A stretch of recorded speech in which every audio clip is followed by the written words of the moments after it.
조갑제 TV 시청자 여러분 안녕하십니까? 한 2주 전에 제가 스위스 수도인 베른에 갔습니다. 그 구시가지를 걸어갔더니 거기에 1905년에 아인슈타인이 살았던 그 아파트 비슷한 곳이 있었습니다. 그 표시판이 있었습니다. 그때 아인슈타인은 특허국에서 직원으로, 말단 직원으로 근무를 하고 있었습니다. 1905년입니다.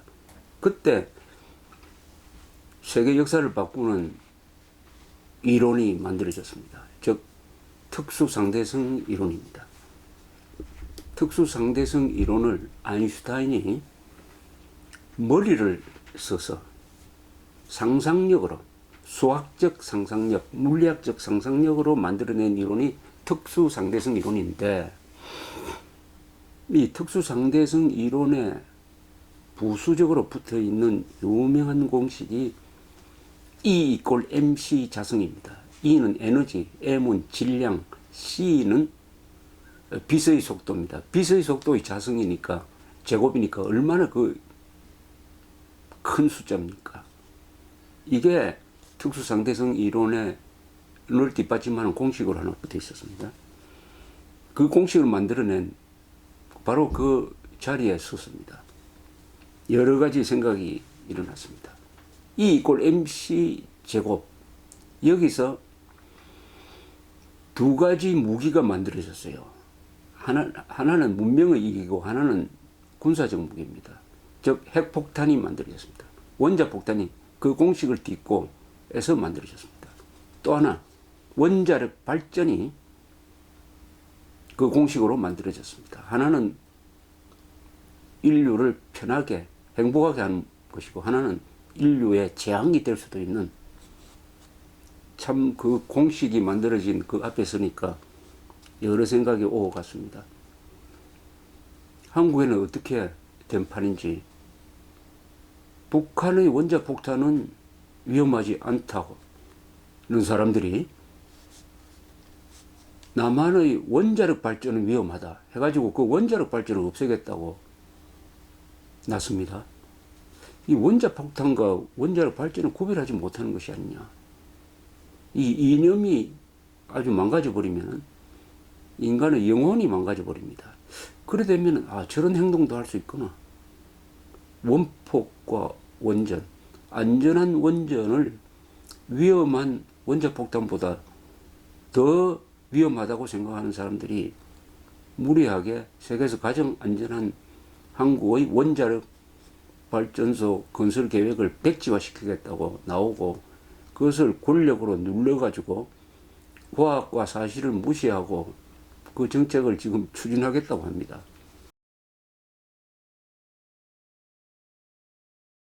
결론적으로 말씀드리면 그건 실천될 수가 없습니다. 대한민국이 망한 다음에는 실천될 수 있겠죠. 안 될 일을 이렇게 무리하게 하다가 보면은 결국 자해 행위가 되는데, 그 시행착오 과정에서 수많은 국가 이익이 희생되고, 지금 세계 최고로 안전한 원자력 발전소를 만들어가 지금 영국에 23조 원어치의 수출을 지금 계획하고 있는 이 마당에 우리 정부가 나서가지고 우리나라 원전 위험하다 하면은 수출 산업을 완전히 씨를 말리는 거 아닙니까? 그런 생각이 들었습니다. 아인슈타인의 특수상대성 이론이 나온 그 산실 앞에서 그런 생각이 들었습니다. 어제는 72년 전에 나가사키에 원자폭탄이 떨어진 날입니다. 그 사흘 전에는 히로시마에 처음 원자폭탄이 떨어졌죠. 이 나가사키가 왜 원자폭탄을 맞게 되었느냐, 참 불운합니다. 이 스토리를 한번 말씀드리면서 요새 우리의 주제가 되고 있는 핵무기의 뿌리에 대해서 그 역사적 연원을 좀 설명을 드리려고 합니다. 이 원자폭탄 개발에는 아인슈타인의 역할이 또 결정적이었습니다. 그 사람이 만든 공식, 공식에 의해서 원자폭탄이 만들어지는 과정에 또 아인슈타인이 개입하게 됩니다. 이게 참 운명적인 것 같기도 합니다. 1939년 8월입니다.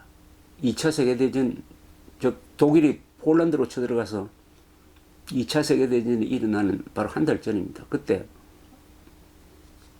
엘버트 아인슈타인은 프린스턴 대학에서 교수로 있었습니다.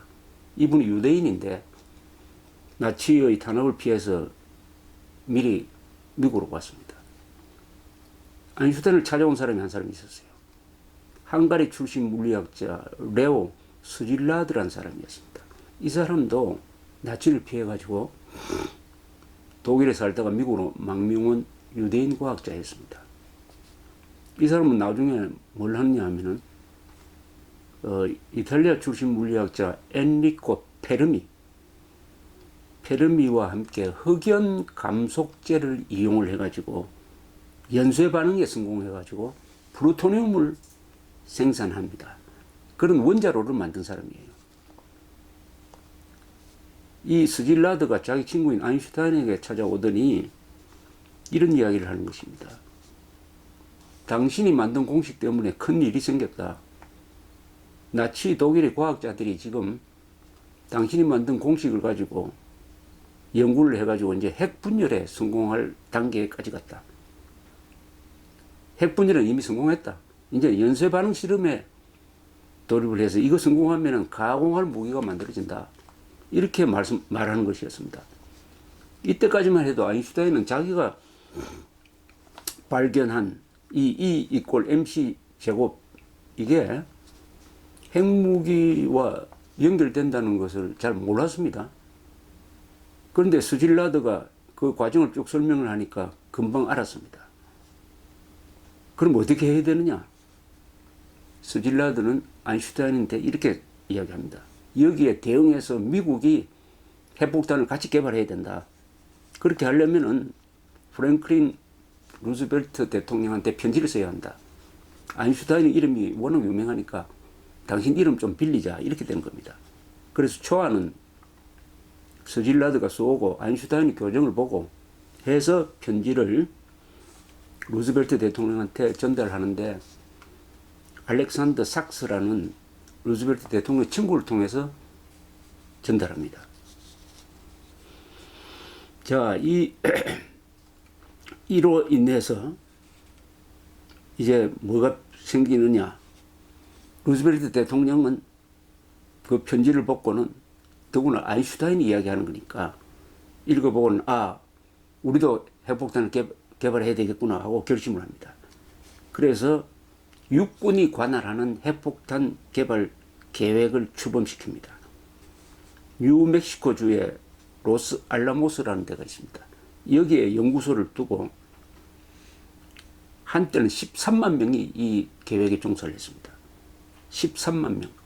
당시 돈으로 20억 달러, 요사이 가치로는 수백억 달러의 돈을 투입을 합니다. 물론 비밀 계획이죠. 이 계획을 맨해튼 프로젝트라고 합니다. 맨해튼 프로젝트. 그 들어간 돈을 보면은 90%가 원자로 등 시설을 짓는 데 쓰였고 10%가 원자폭탄 제조 설계에 쓰였다고 합니다. 아인슈타인은 핵개발 계획이 늦게 진행되니까 초조해가지고 1940년 3월에 다시 또 대통령한테 편지를 씁니다. 빨리 좀 만들어 달라고. 그래서 루즈벨트 대통령은 아인슈타인도 그럼 참여시키자. 이렇게 했지만 아인슈타인은 거절했습니다. 아인슈타인은 맨해튼 계획에는 참여하지 않고 이 스질라드라는 사람은 적극적으로 참여를 하게 됩니다. 그런데 1945년에 들어서니까 이제 핵폭탄 개발에 거의 돌입을 했습니다. 성공할 것이 확실해졌습니다. 그런데 이 핵 개발에 중심적인 역할을 했던 그 스질라드라는 사람, 아인슈타인의 친구가 가만히 보니까 이제는 핵폭탄을 쓰지 않아도 독일은 곧 망할 것이고 일본도 망하게 될 것이다. 그러면은 이 가공할 파괴력을 가진 이 원자폭탄을 실전에 써야 되겠느냐 하는 데 대한 회의가 생깁니다. 이제는 또 이 사람이 생각이 변해가지고 어떻게 하느냐면은 아인슈타인을 또 찾아갑니다. 아인슈타인을 통해서 또 루즈벨트 대통령한테 편지를 써달라고 그래요. 뭐냐? 실전에 쓰지 않도록 해달라고. 편지를 보냈지만은 프랭클린 루즈벨트 대통령은 그걸 받아가지고 묵살했습니다. 정치인이 판단하는 건 다르죠. 자, 이렇게 해서 이제 핵폭탄을 쓰지 않고, 나중에 알고 보니까 독일에서 핵분열까지 연쇄반응 시험까지 가지 않았습니다. 즉, 핵폭탄 제조 단계까지 가지 않았다는 것이 밝혀져서 너무 과잉 걱정을 한 게 드러났습니다. 이제 남은 것은 일본입니다. 이제 트루먼 대통령이 4월에 루즈벨트가 죽고 나서 이제 트루먼 대통령이 부통령에서 트루먼 대통령이 이제 이 원자폭탄 사용 여부를 결정해야 될 입장이 되었습니다. 스질라드는 또 끈질기게 한 70명의 과학자들로부터, 또 이 70명은 다 맨해튼 계획에 참여하고 있던 사람들이에요. 그 사람들이 과학자 서명을 받았습니다. 일본에 투어하지 않았으면 좋겠다. 이 무기가 계속 발전이 되면 인류가 생존의 위협을 받을지도 모른다. 그러니까 일본에 제발 이거 쓰지 않고 어떻게 전쟁 이르는 방향이 없는지 검토해달라고 편지를 썼습니다. 그러나 이 탄원서는 대통령한테 전달이 되지 않았습니다. 트루먼 대통령한테 전달이 되지 않았습니다. 그때 오키나와를 점령한 미군은 이제 최종적으로 일본에 상륙하는 작전을 구상을 하고 있습니다. 일본은 이제 결사항전을 결심해가지고 여자까지 죽창 들고 나오는 이런 전략을 구상을 하고 있습니다. 가만히 계산해 보니까 미군 피해가 한 100만 명이 될 것이다. 오키나와를 점령하는데 미군이 한 10,000명 정도 죽었습니다. 일본군은 한 10만 명이 죽었습니다. 그런데 그보다 엄청 큰 일본 본토에 들어가면 결사항전할 것이다. 100만 명이 죽거나 다칠 것이다. 엄청난 인명피해가 예상이 되었습니다. 그러면은 그때 트루먼 대통령의 선택은 뭡니까? 100만 명 희생되지 않고도 이길 수 있는 무기가 있는데 이걸 만약 쓰지 않고 100만 명을 죽게 한 다음에 일본의 항복을 받아들였다는 사실이 나중에 알려지면은 미국 사람들 가만히 있겠습니까? 그러니까 원자폭탄을 쓰지 말라는 이 건의는 먹힐 상황이 아니었습니다.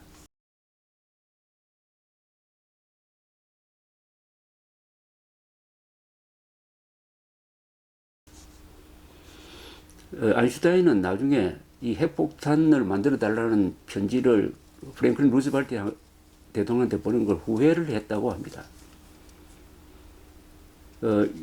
이다음에 이제 이 핵폭탄을 어떻게 쓰느냐, 어디에 떨어뜨리느냐는 문제가 이제 미국 육군 담당인 전쟁성, 당시에는 미국에 국방부가 없었습니다. 해군 공군이 하나고, 그 다음에 육군은, 그때 공군이 독립되지 않고 공군은 해군 소속이었습니다. 육군은 전쟁성이라는 부서에서 디파트먼트 오브 워라고 그러는데 이게 국방부가 아닙니다. 육군 담당입니다. 이 육군 담당 장관이 누구냐? 헨리 루이스 스팀슨이라는 사람이었습니다. 이분은 그때 78살로서 아주 존경받는 사람이었습니다. 최연장자였습니다. 그런데 이 사람이 지금 어디에 원자폭탄을 떨어뜨릴까를 결정하는 사람이 되었습니다. 이분은 1893년에 신혼여행을 어디로 갔느냐? 일본 교토로 갔습니다. 교토에 가보니까 이 천년이 된 고도의 아름다움에 아주 매료되었다고 합니다. 일본인들이 정직하고 예절이 밝은 데 대해서도 좋은 인상을 받았다고 합니다. 자, 1차 후보지로 어디에 떨어뜨릴 거냐 하는 1차 후보지로 추천된 곳이 히로시마, 교토, 니이가타, 고쿠라였습니다. 히로시마 군수시설이 많고 교토는 과거에 천황이 살았고 한 번도 폭격을 받지 않았습니다. 니이가타는 이 일본의 서해안에 있는 큰 항구입니다. 고쿠라는 규슈에 있는, 지금은 이게 이름이 기타큐슈인데 아주 공업시설이 집중된 데였습니다. 이 중에 하나를 치자. 여기에 지금 군인들이 많이 주둔하고 있다. 히로시마, 교토, 니가타, 고쿠라 명단에 딱 올라오니까 스티븐슨이 교토를 제외시켜버렸습니다. 교토. 이 교토는 천년간 일본의 수도였을 뿐만 아니라 일본인의 정신과 영혼이 담긴 도시다. 이 도시를 파괴한 다음에는 전쟁에 이겨서 우리가 일본을 관리를 하고 일본을 통치를 해야 되는데 일본 사람들이 절대 따르지 않을 것이다. 이거는 무리다. 해가지고 교토를 집어넣고 거기에 대신 나가사키를 넣었습니다. 나가사키. 이 나가사키의 불운은 여기서 시작되는 겁니다. 나가사키를 집어넣습니다. 근데 나가사키에는 그때 미군 포로수용소가 있었습니다. 수백 명이 거기 있었어요. 물론 한국인들도 많이 살고 있었습니다. 1945년 8월 6일 새벽입니다. 사이판 옆에 있는 티니안 섬에서 출발한 미군의 B-29 폭격기가 오전 8시 15분 히로시마 상공입니다. 상공에 왔습니다. 출퇴근 시간이었어요. 폭탄을 떨어뜨렸습니다. 이게 우라늄탄입니다. 리틀보이라는 별명을 가졌습니다. 570m 상공에서 터졌습니다. 7만 명이 목숨을 잃었습니다. 후유증으로 더 많이 죽었습니다. 한국인들이 여기서 또 많이 희생이 됐습니다. 그래도 항복을 하지 않는 거예요. 8월 9일입니다. 사흘 뒤입니다. 8월 9일 새벽 소련이 일본에 대해서 선전포고를 하고 만주를 침공하기 시작을 했습니다. 그날 오전 또 티니안을 이륙한 미군 B-29는 요코하마 상공에서 호위 전투기와 합류를 한 다음에 목표지인 나가사키가 아니었습니다. 목표지가 북규슈 고쿠라였습니다. 고쿠라의 원자 폭탄을 떨어뜨리기 위해서 고쿠라 상공에 도착을 했습니다.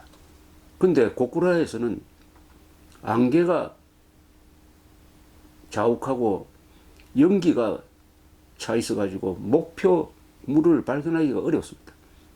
B-29가 몇 번 그 위를 선회를 했으나 목표물이 지정되어 있었는데 그걸 육안으로 볼 수가 없는 거예요. 계속 돌 수도 없고 그 대신 그게 안 될 때는 대체지로 선정된 것이 나가사키였습니다. 고쿠라가 안 되면 나가사키를 쳐라. 돌아오면서 나가사키에 왔습니다. 나가사키에서도 구름이 덮여 있었어요. 근데 몇 분 돌았는데 이제 기름이 떨어지고 있었습니다. 마지막으로 이번에 안 되면 그냥 돌아가야 되겠다 해가지고 마지막으로 상공을 선회하는데 구름이 갈라지고 아래 미쓰비시 중공업이 보이기 보였습니다. 바로 그곳으로 플루토늄탄, 팻맨이라는 별명을 가진 플루토늄탄을 떨어뜨렸습니다. 상공 500m 상공에서 터졌습니다. 오전 11시가 지난 시점이었어요. 이 플루토늄탄은 폭발력으로는 히로시마에 떨어뜨린 것보다 한 40%가 더 강했습니다. 그러나 나가사키는 산이 많았어요. 피해는 다소 적었습니다. 미군포로 수백 명도 죽었습니다.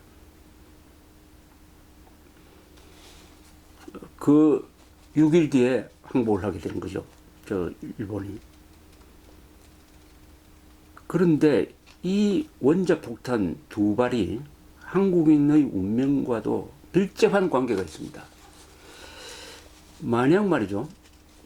이 원자폭탄을 이때 쓰지 않았다면 어떻게 됐느냐. 이 원자폭탄 두 발 때문에 무고한 일본 민간인이 희생된 것은 그야말로 참 안타까운 일이죠.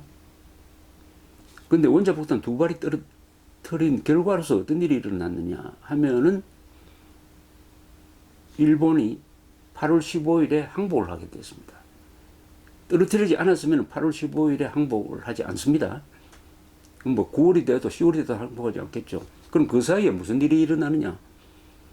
얄타 회담에서 1945년 봄에 있었던 초에 있었던 얄타 회담에서 소련은 일본을 치는데 합의를 합니다. 일본을 치기로 합의를 합니다. 그런데 그 언제 칠지는 아직 몰라요. 미국은 빨리 만주를 쳐주기를 바라고 있었습니다. 그 사이에 독일이 망한 다음에 7월에 포츠담, 독일의 포츠담에서 유명한 포츠담 회담이 열립니다. 거기서 영국, 미국, 소련이 일본에 대해서 무조건 항복을 최후 통첩을 보내는데 이 회담을 하는 자리에 가 있는 사이에 트루만 대통령한테 보고가 들어오기를 원자폭탄 실험에 성공했습니다 하는 보고가 들어왔습니다. 트루만 대통령은 이 비밀을 영국은 이미 다 알고 있었습니다. 영국이 개발하는데 거의 참여를 했으니까. 그러나 같은 연합군인 소련에게도 알려줘야 되겠다 해가지고 트루만 대통령이 스탈린한테 거의 지나가는 말처럼 우리가 최신 무기를 개발했습니다. 이렇게 이야기를 했어요. 그러니까 스탈린이 별것 아니처럼 그 한번 써보시죠. 뭐 이런 식으로 그냥 그 중요성을 잘 모르는 것처럼 지나치는 말처럼 반응을 보였습니다. 트루만은 이 원자폭탄의 위력을 스탈린이 잘 모르는구나 이렇게 생각했습니다. 그러나 그것은 오판이었습니다. 그때 스탈린은 로스 알라모스 이런 데 간첩을 보내놓고 있어가지고 미국의 원자폭탄 개발 계획을 그 기술 정보까지 상세하게 알고 있었어요. 그래서 소련도 이미 원자폭탄 개발에 착수한 딱 트루만으로부터 그 이야기를 듣자마자 원자폭탄 개발을 소련의 개발을 지휘하고 있는 베리아 비밀경찰 총수한테 전화를 걸어가지고 빨리 만들으라고 독려를 합니다. 이때 빨리 만주를 쳐야 되겠다. 만주로 쳐내려가서 북해도를 점령하든지 해가지고 일본 점령에 대한 어떤 권리를 확보하기 위해서는 빨리 만주에 주둔하고 있는 관동군을 섬멸시키기 위한 작전을 써야 되겠다. 이런 판단을 한 거죠. 만약 8월 6일, 9일에 원자폭탄을 쓰지 않았으면은 소련군은 8월 9일에 만주를 침공해가지고 거의 동시에 북한에 상륙해가지고 8월 한 말쯤 되었으면은 부산까지 내려왔을 겁니다. 그러니까 원자폭탄을 쓰지 않았으면은 소련이 한반도 전체를 해방했을 것입니다. 그것은 뭐냐? 대한민국은 탄생하지도 않았다. 한국은 해방되는 순간 바로 동구의 폴란드처럼 폴란드와 같은 운명이 되었을 것이다. 즉 공산화된 체제가 되었을 것이다. 이렇게 판단할 수가 있습니다. 그러니까 원자폭탄이 8월 6일, 9일에 떨어뜨려진 게 그나마 38선을 긋는 게 가능하도록 만든 거죠.